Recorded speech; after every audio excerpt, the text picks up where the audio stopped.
అందరికీ నమస్కారం. I dream media సగర్వంగా సమర్పిస్తోంది సిల్వర్ స్క్రీన్ లెజెండ్స్. ఇవాల్టి సిల్వర్ స్క్రీన్ లెజెండ్ని మరొక్కసారి పరిచయం చేసుకోవడం మనందరికీ చాలా అదృష్టం, నాకు మహదానందంగా ఉంది. ఎందుకంటే వారు కేవలం సినీ రంగ లెజెండ్ మాత్రమే కారు.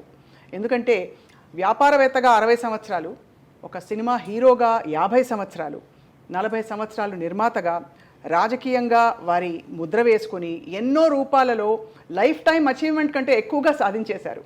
వారే అందరికీ సుపరిచితులు, ఆత్మీయులు డాక్టర్ మురళీమోహన్ గారు.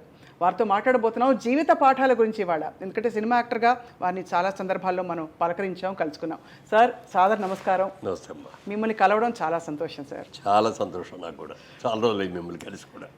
సార్, మీ గ్లోయింగ్ ఆనందకరమైన మీ మైండ్కి రహస్యం ఏంటి సార్? రహస్యం అని కాదు కానీ, అంటే మనం నిర్మలంగా ఉండాలి. నెంబర్ 1 పాజిటివ్ మైండ్లో ఉండాలి. ఎప్పుడైతే నెగిటివ్ మైండ్లో ఉన్నామో మన ఫేస్లో తెలిసిపోతుంది. అవును, నెగిటివ్ మైండ్లో ఉండాలి. వీడు వస్తున్నాడు, వీడు ఎందుకు వస్తున్నాడు అన్నట్టుగా అన్నీ నెగిటివ్ అయినా ఆలోచిస్తాం. మా ఇంట్లో కూడా బ్రదర్స్, బాబు వీళ్ళందరూ కూడా అంటారు, మీరు అన్ని పాజిటివ్గానే ఆలోచిస్తారు, మీకు అందరూ మీ కళ్ళకి అందరూ మంచి వాళ్ళలాగానే కనపడతారు. వాళ్ళు ఆడ ఎట్ట అంటాడు, ఇటు ఇట్ట అంటాడు. వానివరా ఆడేదో ఉన్నాడని మనం ఎందుకు బాడీ చేసుకోవాలి? మనం పాజిటివ్గా ఉందాం. వాళ్ళు ఎలా ఉంటే మనకేంటి? మనకేమైనా నష్టం చేసేటట్టు చేస్తుంటే అప్పుడు ఆలోచిద్దాం. అందుకని నా శత్రువు అయినా వస్తే చక్కగా కూర్చోబెట్టి మర్యాద చేసి గౌరవించి పంపిస్తాను. మీ ప్రతి అవార్డు, మీ ప్రతి ఫోటోగ్రాఫ్ కూడా ఒక్కొక్క కథ చెప్తోందండి. ఎన్ని అనుభవాలు ఉండుండాలి సార్ మీకు? 350 చిత్రాలు, వ్యాపారవేత్తగా, రియల్ ఎస్టేట్లో, అన్నిట్లో మీ జీవిత మౌలిక సూత్రం ఏంటి సార్? మౌలిక సూత్రం అంటే చిన్నప్పటి నుంచి కూడా నాకు ఒక మంచి బిజినెస్ మ్యాన్ అవ్వాలి అనేది కోరికండి. అందుకే సరిగ్గా చదువు వంట పట్ల ఎస్ఎస్ఎల్సీ అని ఉండేది అప్పుడు, సెకండరీ స్కూల్ లీవ్ సర్టిఫికెట్ అని. పియూసీ తర్వాత ఇంటర్మీడియట్ తర్వాత మళ్ళీ పియూసీ వచ్చింది. ఓహో, అలా. ఇంటర్మీడియట్ అప్పుడు ఇదేమో 11th అయిన తర్వాత 2 years ఇంటర్మీడియట్ ఉండేది. 11th అయ్యాక అది ఇప్పుడు తీసేసి 1 year పియూసీ అని చేశారు. ఆ పియూసీ కూడా మానేసి ఇప్పుడు +1 +2 అంటున్నారు.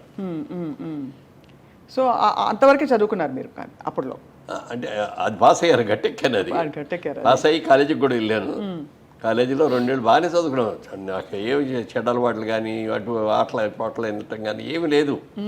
సిన్సియర్గా చదువుకునేవాడిని, బాగా చదువుకోవాలని మనసులో కూడా కోరుకునేది, కష్టపడి చదివేవాడిని. మరి ఎందుకు పరీక్షల దగ్గరికి వెళ్ళేటప్పుడు ఒక టెన్షనో మరి లేకపోతే ఏంటో తెలియదు. నాకు బాగా తెలిసినవి కూడా నేను రాయలేకపోయేవాడిని. ఎందుకు అంటే అప్పుడు అనిపించింది అనమాట, నా మైండ్ ఎక్కడో ఉంది, దీని మీద కాదు అనేది వచ్చి ఇక మనకి లాభం లేదు ఇది, ఈ చదువుతో మనం ముందుకెళ్ళలేము. ఎందుకంటే డిగ్రీ అయినా చదవాలని చూశాను.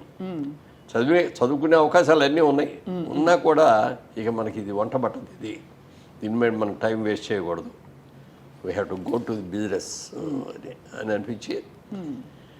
అప్పుడు వచ్చిన ప్రాబ్లం ఏంటంటే ఫాదర్ ఆయన పొలిటికల్లో పెద్ద లీడర్ అయినారు. అవును, కాంగ్రెస్ పార్టీలో ఉన్నారు కదా. కాంగ్రెస్ పార్టీ స్వాతంత్ర సమరయోధుడు ఆయన. ఇంకా స్వాతంత్ర సమరుడు అయిన ప్లాంక్ అవి కూడా ఇచ్చారు. అవన్నీ కూడా తాబల పత్రం అయ్యి అవన్నీ ఫెసిలిటీస్ అన్ని కూడా ఇచ్చారు. ఆయన బిజినెస్ చేసేవారు ఆదిలాబాద్ డిస్ట్రిక్ట్లో, ఫారెస్ట్ కాంట్రాక్ట్స్ చేసేవారు. అప్పుడు మేము స్కూల్లో చదువుకుంటూ ఉన్నాం. సమ్మర్ హాలిడేస్ రాగానే నేను అక్కడికి వెళ్ళిపోయి ఆ ఫారెస్ట్లో ఆ వర్క్లో దిగేవాడిని. అందరూ వచ్చి మా ఫాదర్ అదేమండి అంత చిన్న కుర్రాడిని ఫారెస్ట్లో దిగుతున్నారేంటండి అన్నాడు.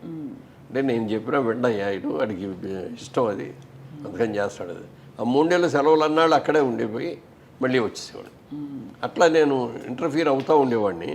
కానీ ఆయనకు ఆ పొలిటికల్ దీంతో కొంత పాలిటిక్స్లో ఉండి సరిగ్గా బిజినెస్ గోస్తాల మీద వాళ్ళ మీద వదిలేయటం మూలంగా కానీ, లేకపోతే ఈ డబ్బులన్నీ బిజినెస్కి ఖర్చు పెట్టాలని డబ్బులు తీసుకెళ్ళి దానికి ఖర్చు పెట్టకపోవడంగా కానీ, ఏదో మొత్తానికి బిజినెస్లో కొంచెం దెబ్బతిన్నాం. ఆ దెబ్బతింటాం మూలంగా ఏమైందంటే ఇంట్లో 2 ఆడపిల్లల పెళ్ళిళ్ళు, మా ఇల్లు బాగు చేయటం ఇవన్నీ వచ్చేటప్పటికి ఉన్న ఎంత క్యాష్ అంతా సరిపోయింది దానికి. ఏదో కొద్దిగా భూమి మిగిలింది తప్ప అయిపోయింది. అప్పుడు నేను బిజినెస్ చేద్దామంటే డబ్బులు లేవు, ఉద్యోగం చేద్దామంటే డిగ్రీ లేదు.